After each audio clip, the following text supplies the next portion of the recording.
everybody. I'm Michelle Allen with Realtor Austin. I want to thank you for joining us again today. I have with me Max Leaman and Adam Beeler. Max, thanks for joining us. Can you tell us just a little bit about yourself and your team? Yeah, thanks for having us, Michelle. My name is Max Leaman. This is my team, Leaman Team. I've been in the business for 17 years. Really started growing the team out about 6-7 years ago, maybe longer. And we've really just been able to service our clients well and grow to be number one in Austin for the last 6 years or so running.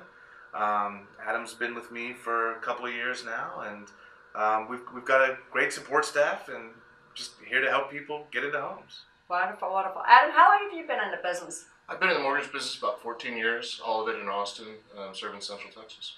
Wow. So folks, what these two guys are telling you is that they have actually ranked in the top in the United States as well as continuously here in Austin. They're one of my favorite teams, and I felt it was important to go to who I think is the best for the questions of today. So the first question, these are questions that are that Adam and Max normally get a lot. And so Max, handle the first one for me. The first question I have is, buyers typically say, I'm just not ready to buy yet. When should I get pre-qualified? So really, as soon as you start thinking about buying, that's really the best time to start getting pre-qualified. You could be 3 months down the road, 6 months down the road, even a year. But getting pre-qualified up front at least allows us to start putting together a game plan. Are we going to have any problems? Are there issues with your credit? Do we have income issues that we need to deal with?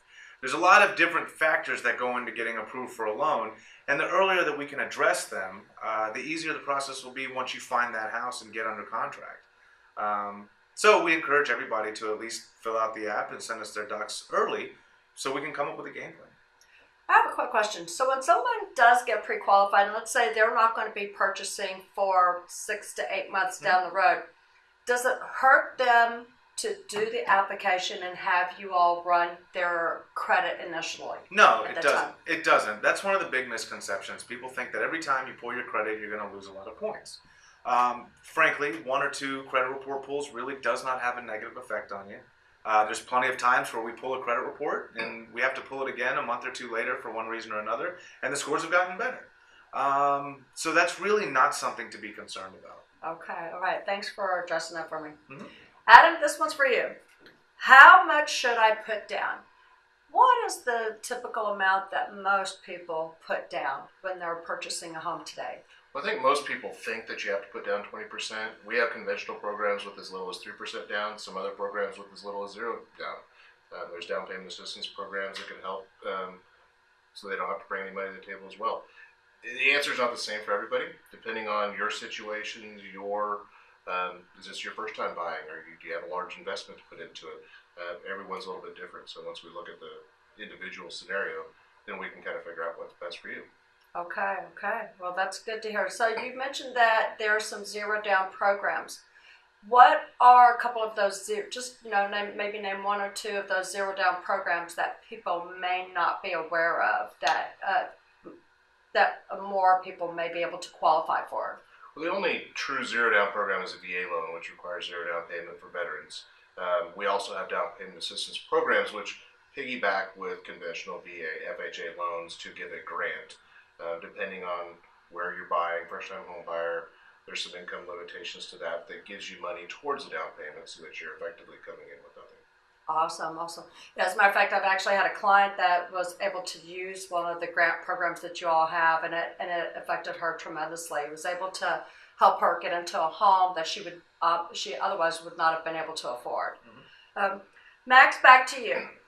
How long does it typically take to close on a home, on a loan? So that's obviously the big question we get all the time. How fast can we do this? Most lenders around 30 to 45 days. You go to the big banks, they're usually going to be somewhere 60 days. We've got a pretty streamlined process. So 30 days is definitely not a problem. We generally close our loans in about 3 weeks. Why is that? We get everything done up front.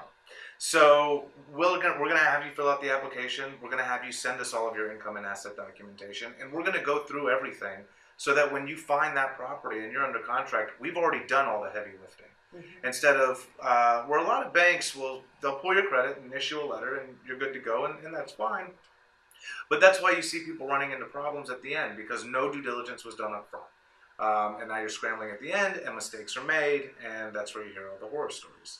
So by us doing our due diligence up front and getting all of that documentation, it allows us to move much faster once we're under contract. And frankly, we've closed deals in 2 weeks before, and if you get under contract and we can order an appraisal that day and you've followed our instructions through the program, we can close in 2 weeks, which definitely is going to help in multiple offer situations, right? The faster you can close, the more leverage you'll have. Absolutely. As a realtor, I can attest to that. There have been times where we know that the seller wants a quick closing. And that's one of the things when I'm representing a seller, we're looking at who the buyer is working with, and as well as what is their closing timeline. If they need a month and a half, a lot of times that's just not going to work. So I agree, by doing that due diligence up front, and hence again, your statement about when you should get pre-qualified, it's important to go ahead and do that. So that way, for whatever reason, you're out and about looking at a home, you can go ahead and compete. Absolutely correct. Anything else that you all would like to add today? I just appreciate the opportunity. Thank you for the referrals that you send us. Thank you for letting us be a part of this. And anything we can do to help you or anybody out there, we're here to help and happy to do it. Absolutely. Well, guys, thanks again for tuning in today. If you need to reach me, as always, visit my website, www.bestaustinhomes.com. I'll have Max and Adam's information available too, so if you ever have any lending questions for them, you can reach them direct as well. Thanks again for tuning in.